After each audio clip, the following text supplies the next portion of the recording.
hari ini kita akan, atau sekarang kita akan membaca bab tahrimul uqubah wa qati'atir rahim. Dosa durhaka pada orang tua dan dosa memutuskan silaturahim. Bagi orang baik, hadis-hadis dan ayat tentang berbakti pada orang tua, dosa durhaka pada orang tua, itu nggak ada masalah. Buat kita nih, santri-santri di PSK sih, jamaah-jamaah di masjid ini, ketika disampaikan hadis-hadis tentang dosa besar orang yang durhaka, ya kita nggak takut. Kenapa? Karena memang kita sudah dicetak berbakti pada orang tua.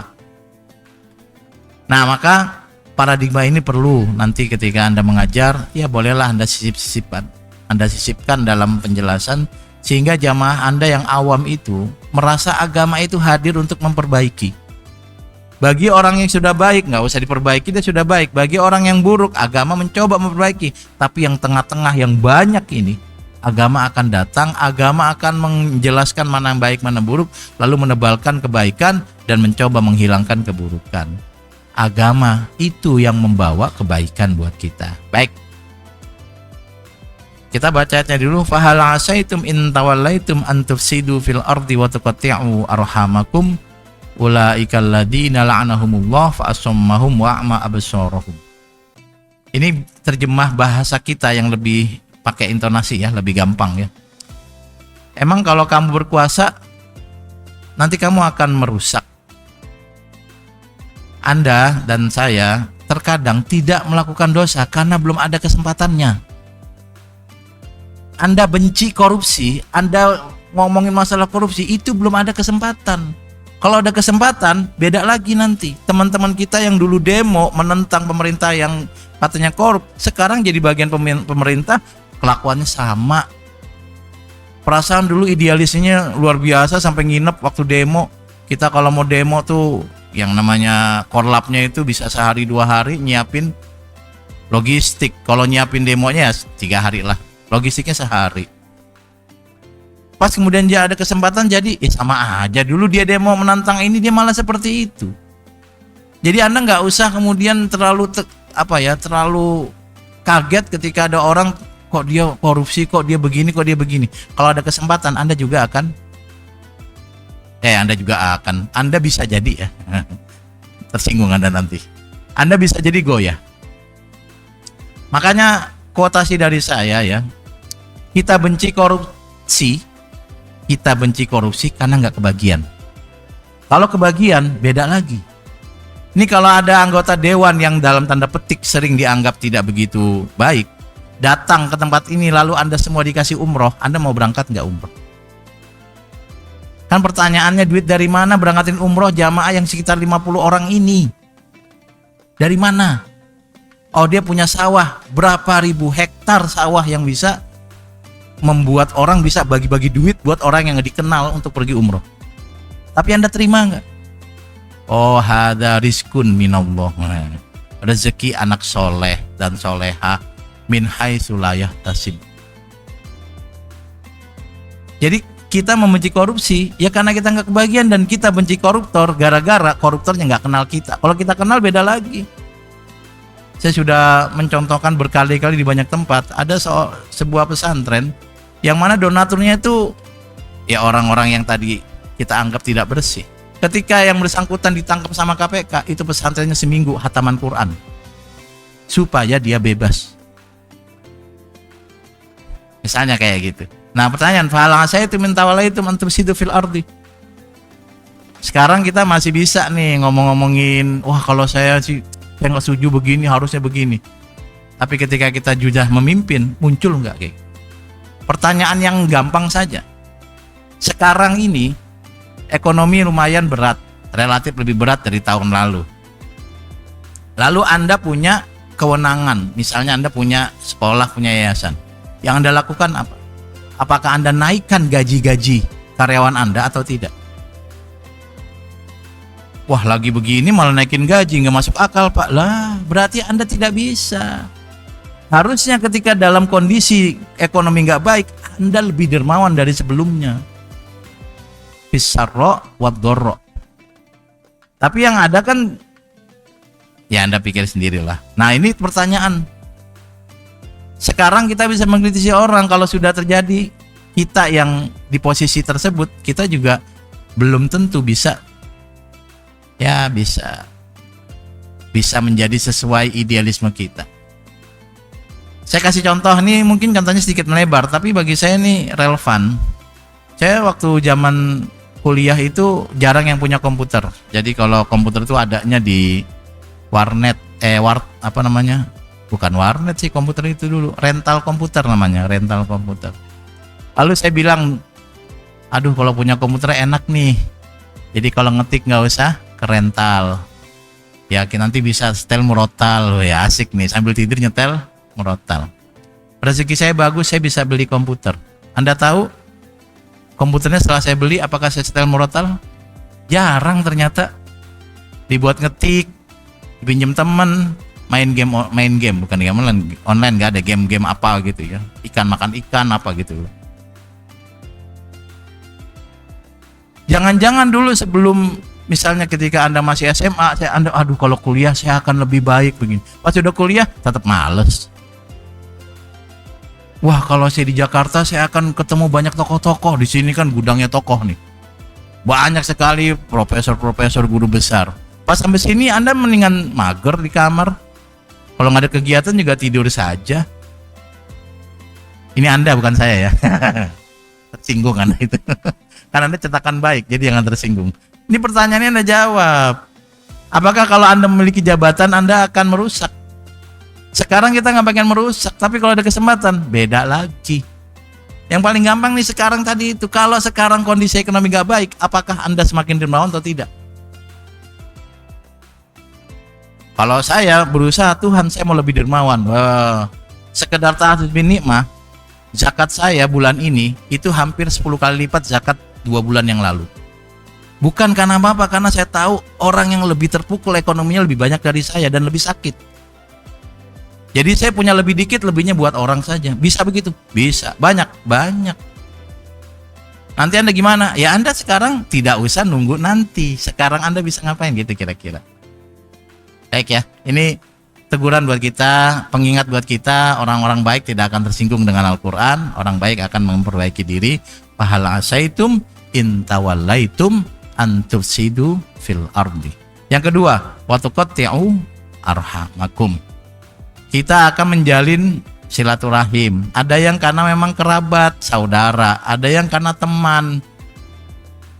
Lalu kemudian ada kesempatan kita melebarkan jejaring, melebarkan kenalan ke banyak orang-orang hebat. Apakah kenalan kita yang lama akan kita lupakan atau kita tetap jaga? Itu pilihan. Nanti ada masa di mana Anda itu memiliki komunitas-komunitas keren. Saya pernah kumpul dengan teman-teman jenderal, asik loh.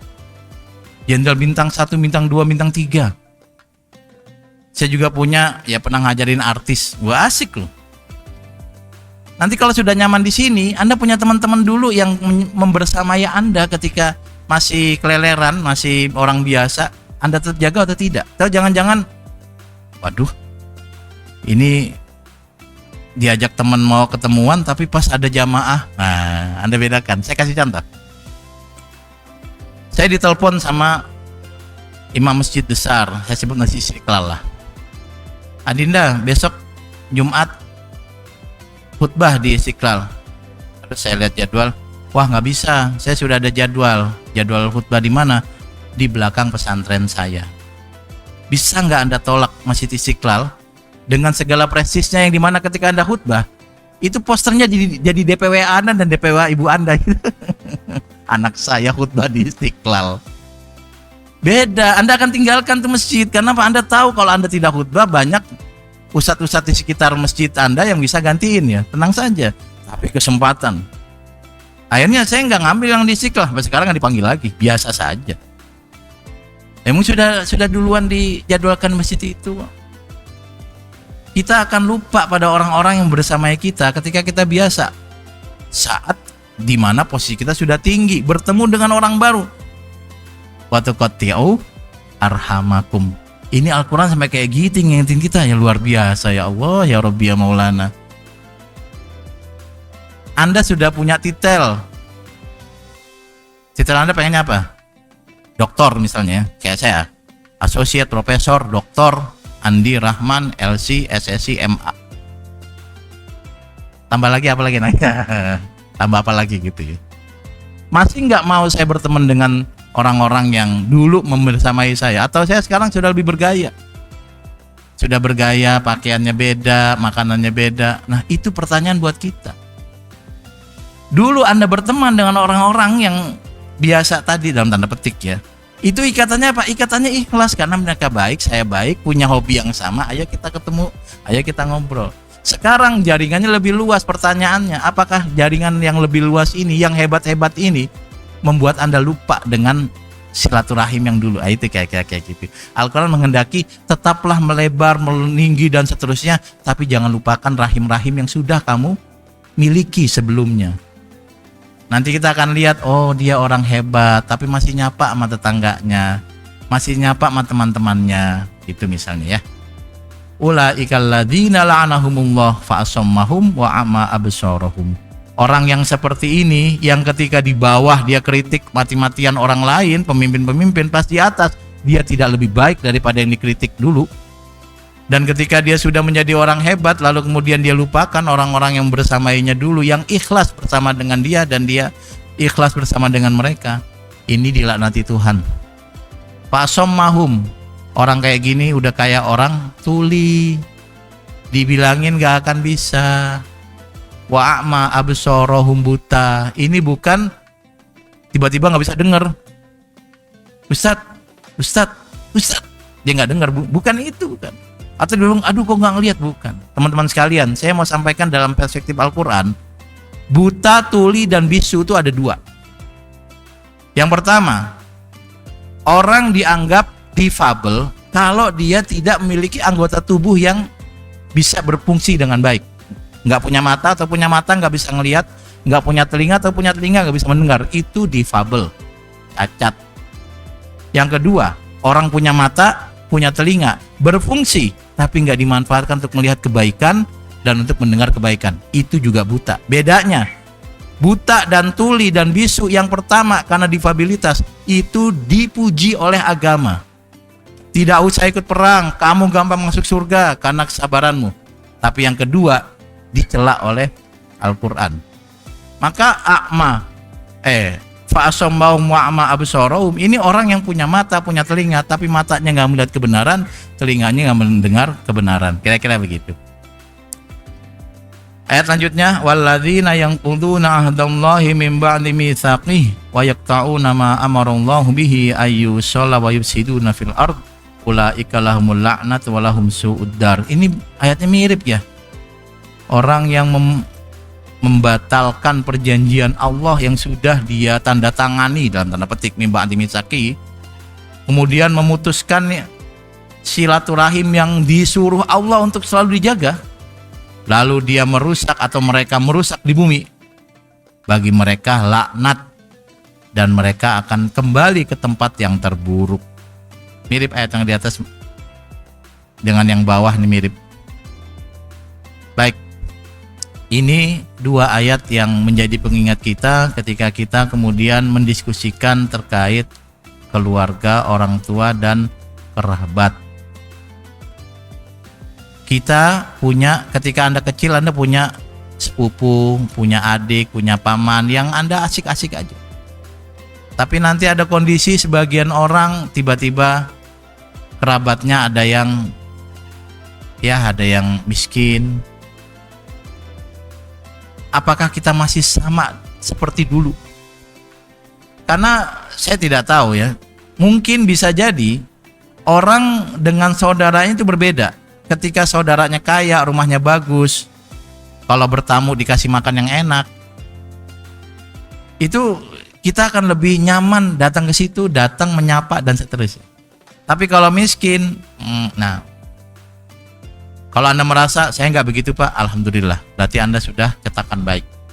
Tapi sebagai orang yang hidup di masyarakat, Anda akan tahu bahwa kita bisa membedakan perilaku sesama teman karena yang satu lebih kaya daripada yang lain. Kita juga punya jamaah nanti beda lagi, jamaah yang jenderal, jamaah yang artis, itu rasanya semangat kalau mengajar daripada jamaah yang biasa-biasa saja. Saya nggak tahu sekarang Anda sudah sampai fase itu nggak, di mana Anda tadi khutbah di masjid yang dalam tanda petik besar, bonafit, dengan khutbah di masjid yang kecil, sama nggak rasanya? Sama nggak bangganya? Kalau masih ada beda-beda dikit, ya nggak apa-apa, Anda manusia yang tengah-tengah tadi, yang normal.